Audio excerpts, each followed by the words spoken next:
네, 10월 16일 새벽 기도회를 시작하겠습니다. 우리 다 함께 찬송가 288장 예수를 나의 구주 삼고 1절과 2절 부르시겠습니다.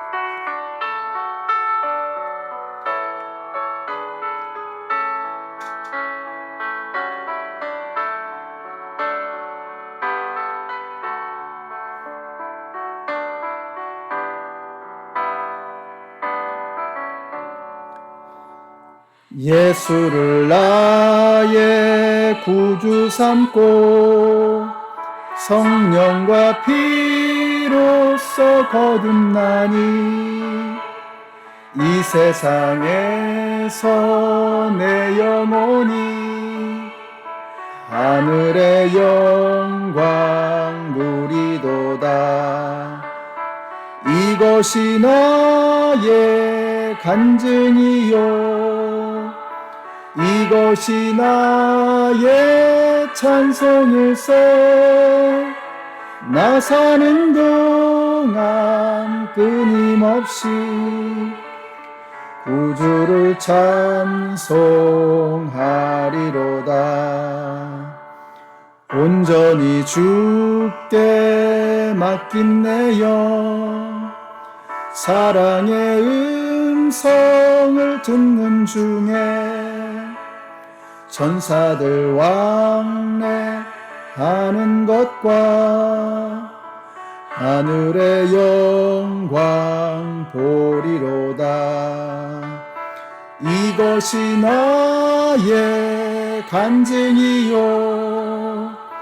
이것이 나의 찬송일세. 나 사는 동안 끊임없이 구주를 찬송하리로다. 아멘. 오늘 우리에게 주시는 하나님의 말씀은 고린도후서 13장의 말씀입니다. 그 중에서 4절부터 7절까지의 말씀을 읽겠습니다. 그분은 약하셔서 십자가에 못 박혀 죽으셨지만 하나님의 능력으로 살아계십니다. 우리도 그분 안에서 약합니다마는 하나님의 능력으로 그분과 함께 살아나서 여러분을 대할 것입니다. 여러분은 자기가 믿음 안에서 있는지를 스스로 시험해보고 스스로 검증해 보십시오. 여러분은 예수 그리스도께서 여러분 안에 계시다는 것을 알지 못합니까? 모른다면 여러분은 실격자입니다. 그러나 나는 우리가 실격자가 아니라는 것을 여러분이 알게 되기를 바랍니다. 우리는 여러분이 악을 저지르지 않게 되기를 하나님께 기도합니다. 그것은 우리가 합격자임을 드러내려는 것이 아니라 우리는 실격자인 것처럼 보일지라도 여러분만은 옳은 일을 하게 하려고 하는 것입니다. 아멘.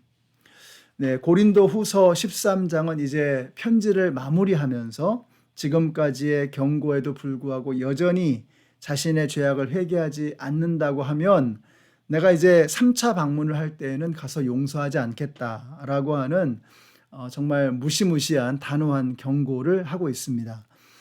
그래서 2절을 한번 보세요. 2절에 이렇게 말씀하죠. 내가 두 번째로 여러분을 방문하였을 때에 전에 범죄한 사람들과 또 그 밖에 모든 사람에게 이미 말한 바와 같이 지금 떨어져 있으면서도 다시 말하여 둡니다. 내가 이번에 다시 가면 그러한 사람들을 그냥 두지 않겠습니다. 무서운 말씀이죠.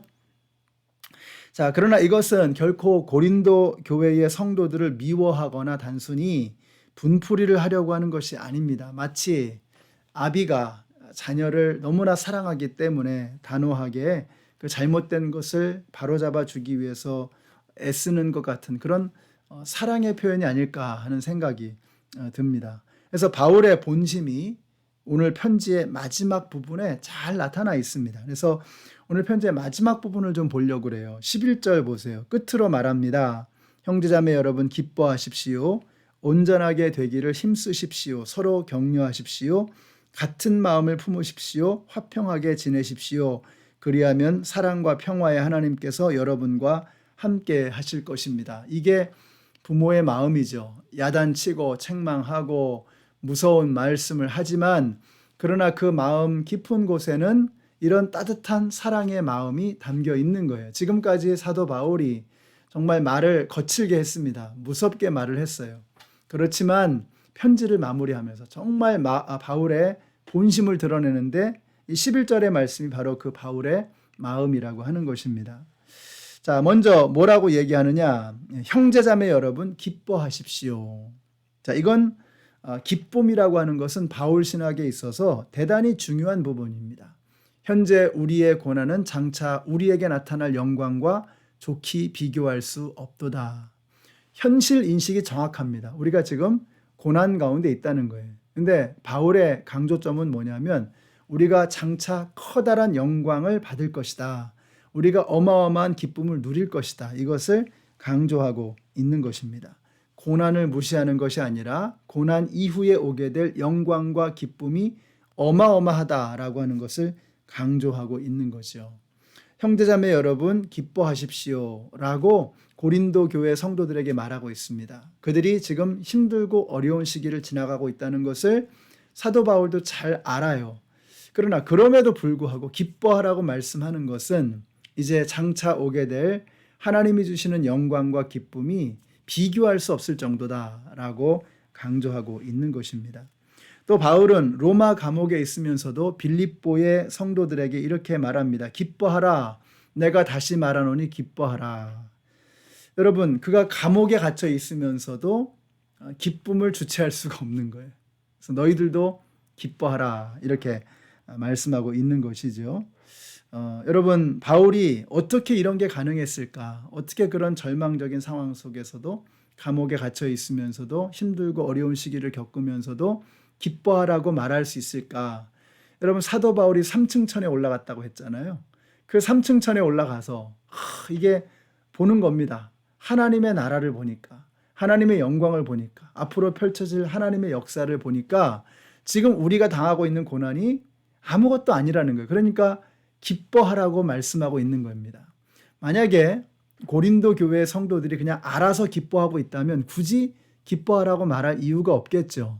근데 바울이 기뻐하라고 말하는 것은 그들이 깜빡 잊어버리고 있는 거예요. 야, 우리가 힘들고 어려운 시기를 지나가지만 그러나 크게 보면 하나님 나라의 관점에서 보면 우리가 기뻐하지 않을 이유가 없다라고 하는 것을 바울이 깨닫는 거예요. 그래서 이것을 사랑하는 자녀와 같은 우리 고린도 교회 성도들에게 이것을 나누어 주는 것입니다. 우리 성도님들이 이런 큰 기쁨을 함께 누릴 수 있는 저와 여러분이 되시기를 바랍니다. 우리는 지금 코로나라고 하는 참으로 힘겨운 그런 시기를 지나가고 있습니다. 그러나 3층 천을 바라봤던 사도 바울이 기뻐하라고 말할 수 있었던 것처럼 우리는 성경 말씀을 통해서 요한계시록의 말씀 또 사도 바울의 편지들을 통해서 우리가 알잖아요. 사탄 마귀의 권세는 반드시 무너질 것이고 하나님께서 택하신 당신의 자녀들은 반드시 구해 주실 것이다 라고 하는 것을 확신하고 있지 않습니까? 그러므로 기뻐할 수 있는 저와 여러분이 되시기를 바랍니다.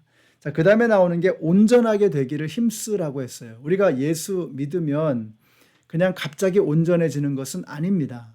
그러나 우리 안에서 착한 일을 시작하신 그분께서 그리스도 예수의 날까지 우리를 끊임없이 포기하지 않고 변화시키고 우리를 예수 닮은 모습으로 만들어 가실 줄로 믿습니다. 그래서 온전하게 되기를 힘쓰라고 말씀하는 거예요. 온전하게 되는 것이 이게 쉬운 것은 아닙니다. 믿음이 성장한다는 게 그냥 가만히 있으면 자동으로 되는 게 아니에요. 끊임없이 노력해야죠. 그 노력한다는 게 뭐예요?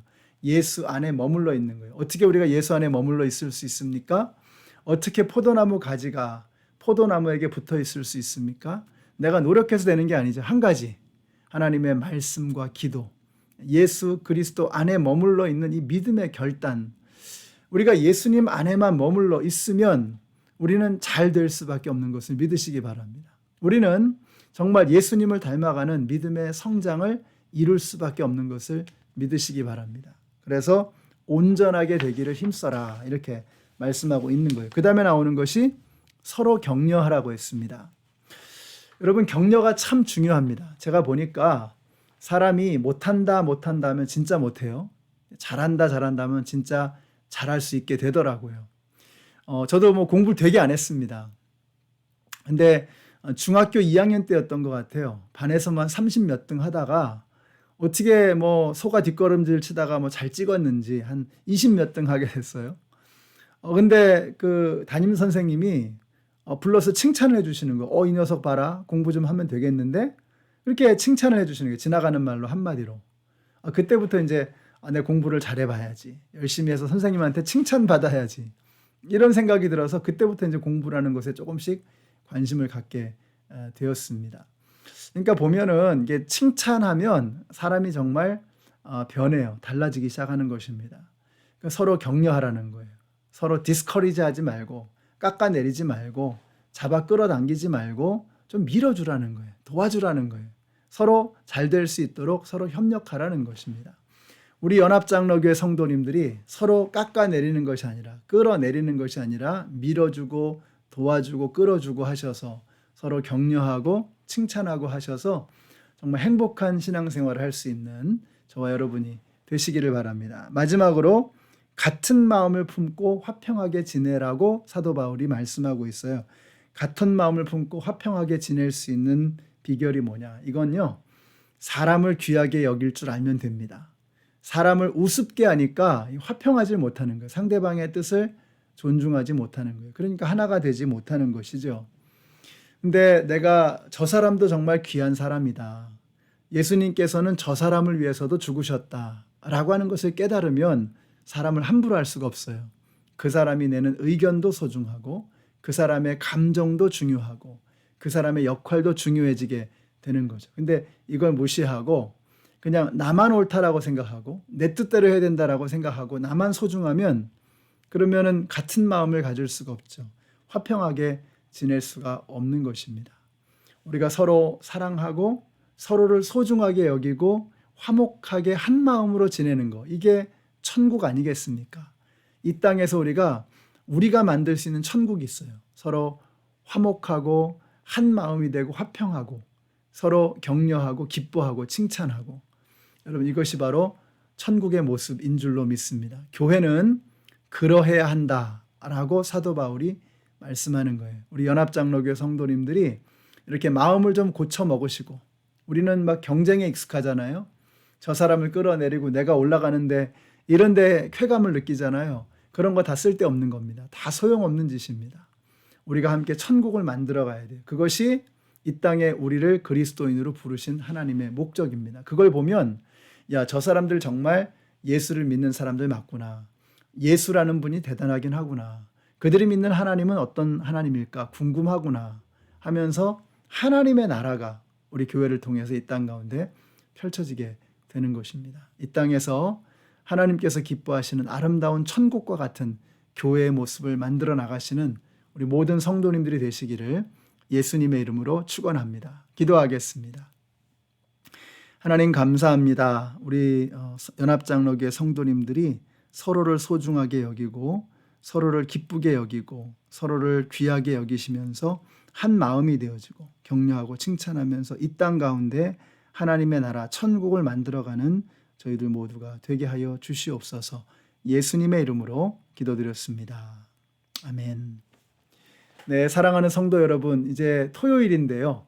이번 한 주를 좀 돌아보십시오. 여러분은 과연 여러분의 삶의 자리를 천국으로 만들었는지, 또 내일 우리가 교회에서 함께 만나잖아요. 우리가 함께 만나서 내일 과연 나를 통해서 하나님의 나라 천국이 이루어질 것인가 하는 것을 기대하면서 칭찬하실 준비, 또 서로 격려하실 준비를 하고 함께 만나는 우리 모두가 되시기를 바랍니다.